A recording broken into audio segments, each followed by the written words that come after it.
All right. This is a dry run. Best of. I feel like, I was thinking this the other day, and this will lead right into what I was going to talk about. I feel like sex robots will save the world. That is a strong statement. Because how many of the problems that are going on in the world right now is just because dudes don't get fucked. Consider how many of the people that were at the Charlottesville March, right? Sure. How many of those guys holding those tiki torches had been fucked recently? Like, okay, so this leads into what I wanted to talk about, which also, oddly enough, has to do with cereal. Are you familiar, Scott, with the Proud Boys? I heard of this phenomenon. I'm sorry to say that I'm not. Yeah. Okay. Well, this was on the This American Life the other day. The episode was called White Haze. The Proud Boys are the creation of right-wing personality Gavin McInnes. It's a self-described pro-West fraternal organization comprised of men who refuse to apologize for creating the modern world. What? Yeah. The impetus behind this, supposedly, according to McInnes, was that it was just, guys, like, so we happen to be white, and so we happen to think that the West is better, and we also don't masturbate. Wait, what? Wait. So McInnes, who founded the group in 2016 during Trump's election campaign, said the group is dedicated to upholding Western chauvinism and want to venerate the housewife. We want to uphold the virtue of She's been getting a subjugating. bad rap. Yeah. Certainly, there's lots of women that would definitely prefer to be subjugated by these Proud Boys. Okay, so here's the 4-degree. Should they be so lucky? Here's the 4-degree initiation process of the Proud Boys. The first degree, publicly declaring yourself a Proud Boy. Easy enough. Number 2, being beat up by other members until you name 5 kinds of breakfast cereal. Wait, this is not real. So you get beat this in. is real. So this is like a gang beat in, which is a very common thing. Right. But in gang beat ins, you don't get to name Corn Pops, Corn Flakes, No. Rice Krispies, Yep. Frankenberry, Three more. Count One more. Dracula. There you go. And get out of it. It's Count Chocula. Count Chocula. Count Chocula. Shit. You're still Punch you in hitting the me. face. And the second degree also includes a vow to stop masturbating. The third degree is Proud Boy tattoo somewhere on your body, and then the fourth is engaging in physical violence with members of Antifa. Why the no masturbation, do you think? Why the violence? Well, the This American Life gets into that a little bit, and it to stop objectifying them. There's obviously a self-control thing, but Sure, except for once a month. Once every 30 days, you get to... holy shit. Spank it. you get to spank it. It almost kind of goes in. It's like it sounds like it's almost like fomenting aggression. And let's keep in mind, these guys just say that they're not going to masturbate. I mean, Seinfeld episode. Who's checking up on that for one? Bro, I'm good. Yeah. Oh yeah, I haven't masturbated. I don't even need that once a month anymore. You're actually masturbating right now. Done. What? I'm I'm not masturbating. The episode talks about how there was a lot of these fucking Proud Boys at the Charlottesville rally, and McInnes disavows them and says, they were, just fringe elements of it, and Jason Kessler, the guy that formed the rally, he was a Proud Boy.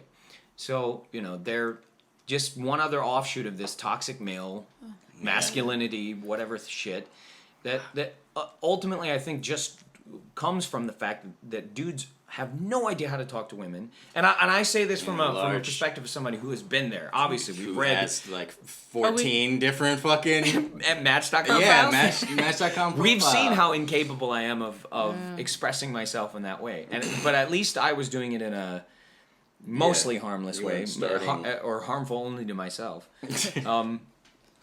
But these guys, they get together and they're convinced that women are against them. They're convinced that women are trying to take men's roles. Yeah. And this is why they supposedly feel marginalized. They're white male Christians and they feel marginalized. It's just because their head start is you got to work harder. Shrinking. It's gone from like 100 feet to 85 feet. Yeah, or as most people have pointed out, they've been told their whole lives that the world belongs to them, and they're utterly mediocre and can't achieve anything, and so they think that somebody's taking it from them. Yeah. When they never had it in the first place, that it's their own damn faults for being wherever they are. Well, I feel like equality somehow it's a zero-sum game. Opposition to them. Like to give it to other people means to take it away from them, and it's like I think Jesse Williams. Somebody was like, "It's not pie. It's not. It doesn't mean less for you. Just it because means everybody get your shit together." Yeah. Yeah. It means, guess what? You might be a janitor when you grow up. It's crazy that that's real? not That even the might kind of be your thing that I job. would want to identify myself with as a tacit kind of loser identification, where it's just like we can't find exceptionalism on our own, or we can't do anything on our own without these privileges. Then where are we? What do we do? How do we survive without it? And I don't know that I would ever want to be that kind of person. For where real. it's just like if I don't get special treatment, then I'm fucked because I don't know how to do anything. They talk be about anything. that the Jason Kessler, this fucking douchebag, the whole impetus for him creating whatever movement he has is that he lost a job to somebody that he felt was underqualified, a white woman, Right. and so he decided that meant that white men were now being discriminated against, which, even if that were true, he fails to understand that that's what's been happening to to women and people of color for all of history. Well, he just doesn't care. You know, like if you've been the beneficiary of that, it's like it's just hard to take that away. Right. You know what I mean? Like you've just been getting all the special treatment. I think it's just hard to fathom. Just imagine if. You know, if women in general and people of color had ever had the same reaction to being discriminated against ever once, we would have wiped them off the face of the planet. I mean, we pretty much have anyways. But when white men come along, white Christian males come along, and we take any one thing from them, you know, even if he were justified in being like, somebody got a job over me that wasn't qualified, that probably happens. Yeah. But if your reaction to it is to create a men's rights organization, how do you not look around to the rest of history and be like, so when Colin Kaepernick kneels in protest, we can't accept that, but when I create a band of marching nerd fuckers, white dudes marching angry, I'm justified in that, chanting around a Confederate statue, you know, that we will not be replaced by Jews. That makes sense. That's a logical. I mean, just these fucking guys. So this is why I say sex robots will save the world, because just get some sex robots for these assholes. Get it. And program them to say, oh, you're the best, and I would hire you first. And they'll be happy. And just, like, teach the robot how to cook.